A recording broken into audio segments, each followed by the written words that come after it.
വരികൾക്കൊക്കെ നീ എന്തിനീണം നൽകി? ഞാൻ പാടിയ പാട്ടുകൾക്കൊക്കെ നീ എന്തിനു താളം നൽകി? ഞാൻ എഴുതിയ വരികൾക്കൊക്കെ നീ എന്തിനീണം നൽകി? ഞാൻ പാടിയ പാട്ടുകൾക്കൊക്കെ നീ എന്തിനു താളം നൽകി?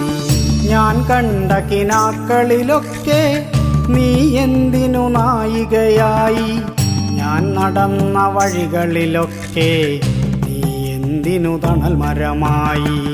ഞാൻ കണ്ട കിനാക്കളിലൊക്കെ നീ എന്തിനു നായികയായി? ഞാൻ നടന്ന വഴികളിലൊക്കെ നീ എന്തിനു തണൽ മരമായി? ഞാൻ എഴുതിയ വരികൾക്കൊക്കെ നീ എന്തിനു?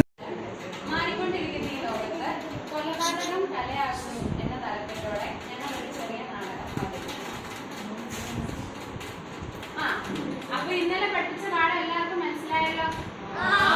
ഇന്നലെ എന്തിനെ പറ്റിയാ പഠിപ്പിച്ചേ?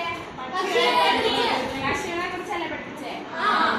അപ്പൊ ഏതായാലും പരീക്ഷയൊക്കെ എടുത്തു തരാം. എന്നാലും നിങ്ങൾക്ക് എന്താ സ്ട്രെസ് ഒക്കെ കുറയ്ക്കാൻ വേണ്ടിയിട്ട് ഞാൻ ആക്ടിവിറ്റി തരാം.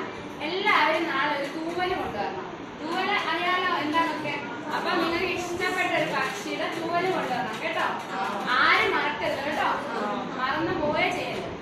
ഏതായാലും ക്ലാസ് ഒക്കെ തീരാറായി. വെല്ലുവിളി. അപ്പൊ എല്ലാരും പൊക്കോ. ആരും മറക്കല്ലേ? മറക്കുന്നവരുടെ വീട്ടിലോട്ട് ഞാൻ വിളിക്കും. ഇപ്പൊ വന്ന് ഒരു ഉത്തരവാദിത്വമൊന്നും ഇല്ലാതെ.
ഞാൻ നിങ്ങളോട് ഇങ്ങനെ അല്ലല്ലോ പറഞ്ഞത്. ദൂരെ കൊണ്ടുവരാനല്ലേ, അല്ലാതെ പക്ഷെ കൊല്ലാൻ ഞാൻ പറഞ്ഞില്ലല്ലോ.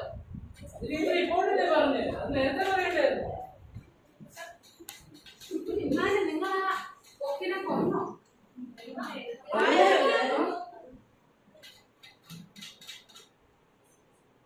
ഇന്നത്തെ ലോകത്തെ കുട്ടികൾ ഇങ്ങനെയായി മാറുകയാണ്.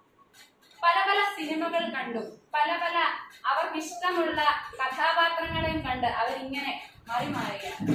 നമ്മുടെ കലാലയങ്ങൾ, അതായത് നമ്മുടെ വിദ്യാലയങ്ങളിൽ വരേണ്ട കുട്ടികൾ എന്ന് പറയുന്നത് നമ്മുടെ ഭാവിയാണെന്ന് പല മഹാന്മാരും പറഞ്ഞിട്ടുണ്ട്. എന്നാൽ ഇന്നത്തെ ഭാവി തൊട്ടടുത്തിരിക്കുന്നയാളെ കൊല്ലാൻ വരെ ധൈര്യം കാണിക്കുന്നു. അങ്ങനെയുള്ള ഈ ഭാവിയെ നമുക്ക് മാറ്റിയെടുക്കണം. ഇങ്ങനെയുള്ള കുട്ടികളെ നമുക്ക് നേർവഴിയിൽ എത്തിക്കാം. ഈണം നൽകി ഞാൻ പാടിയ പാട്ടുകൾക്കൊക്കെ നീ എന്തിനു താളം നൽകി?